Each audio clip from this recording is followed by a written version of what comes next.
Why are the morphological features of these two modes of cell death different? The major reason is that molecular and biochemical events occurring in cells are quite different. These morphological changes are a consequence of characteristic molecular and biochemical events occurring in cells. Most notably, the activation of proteolytic enzymes, which eventually mediate the cleavage of specific protein substrates. These protein substrates usually determine the occurring of apoptosis. Thus, during the apoptosis, the most important thing is the activation of proteolytic enzymes. Next, we will talk about proteolytic enzymes involving in apoptosis. As above mentioned, much of the understanding of cell death has come from genetic studies in C. elegans. C. elegans as a model system contains basic components of the cell death machinery.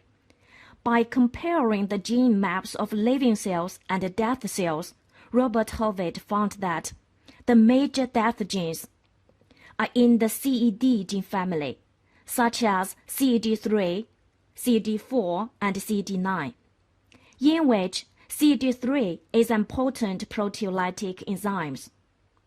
It's CED3 that cleave specific protein substrates during apoptosis. Later scientists found that these proteins, such as CED3, 4, 9, are conserved in vertebrates. Caspase 3 is the mammalian homologue of CED3. APAF1 is the mammalian homologue of CED4, and BCL2 is the mammalian homologue of CED9, in which the caspases are of central importance in the apoptotic signaling network.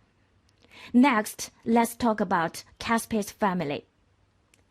The term caspase is derived from cysteine-dependent aspartate-specific protease, CASPASEs for short.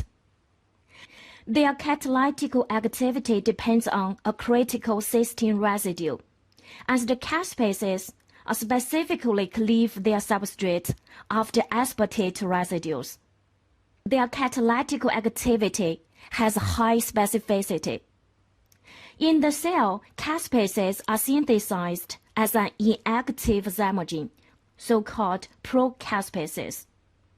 As their N-terminus, procaspases carry a prodomain and followed by a large subunit and a small subunit. They must be activated for proteolysis. Each mature active caspase is a tetramer comprising two identical large subunits and two identical small subunits. And mature active caspases have specific substrates. Of course, procaspases can be a substrate for the active caspase. This is a so-called autocatalytic activation. Autocatalytic activation is common among caspases. This is positive feedback loop. Based on the sequence of activation, caspases can be divided into three groups. They are initiator caspases, effector caspases, and cytokine processors. Initiator caspases have long prodomains, such as death effector domain, DED for short, caspase activation and recruitment domain, CARD for short. Via prodomains, the initiator caspases are recruited and activated in response to death signals. Initiator caspases are also known as activator caspases, including caspase 2, 8, 9, 10. They are first activated during apoptosis. The major function is to cleave and activate effector caspases. The second group is effector caspases, including caspase 3, 6, 7. They possess only short prodomains. They are responsible for proteolytic activation and cleave apoptotic substrates. They are also known as executioner caspases. The third group is the cytokine processors involved in cytokine maturation. Well, this is the classification of caspase family. And this slide shows the activation of procaspases. You know, initiator caspases have long pro-domains, including DED domain and CAR domain. These domains enable initiator caspases to interact with other molecules that regulate their activation. These adapter proteins respond to stimuli that cause the clustering of initiator caspases. Such clustering allows them to activate automatically. Then they cleave the effector caspases and activate the effector caspases. It's effector caspases that cleave apoptosis-related substrates and triggers the apoptosis. Originally, one molecule of procaspases is activated. Finally, more and more molecules of active effector caspases cause the occurrence of apoptosis. These kinds of activation of caspase is called caspase cascade, amplifying the apoptotic effect. The next question is, what are the specific substrates of effector caspases? The effector caspases have a wide range of substrates. In the nuclear, the main substrates are lamins and nuclear plasmid, which determine the chromatin condensation and margination. One important DNA-related substrate is inhibitor of caspase-activated DNAs. Please look at this picture. The proteolytic sites of caspase-activated DNAs is covered by inhibitor of caspase-activated DNAs.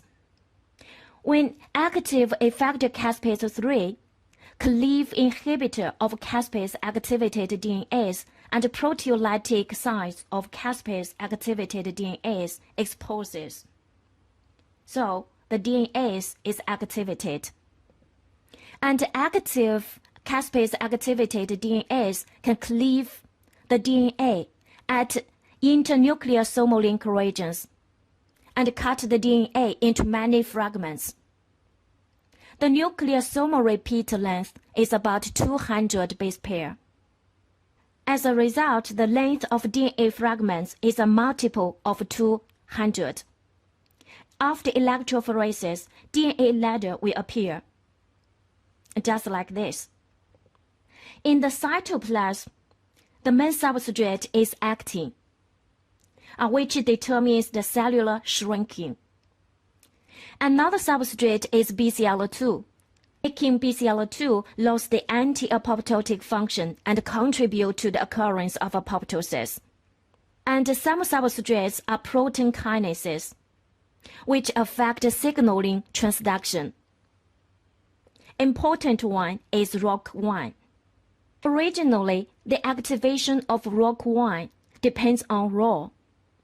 Caspase cleave ROCK1, making it constitutively active instead of RAW dependent, which promotes myosin light chain phosphorylation and contractile activity of ectomyosin. This leads to a characteristic membrane blabbing effect of apoptosis. Well, these are some important substrates of effector caspases.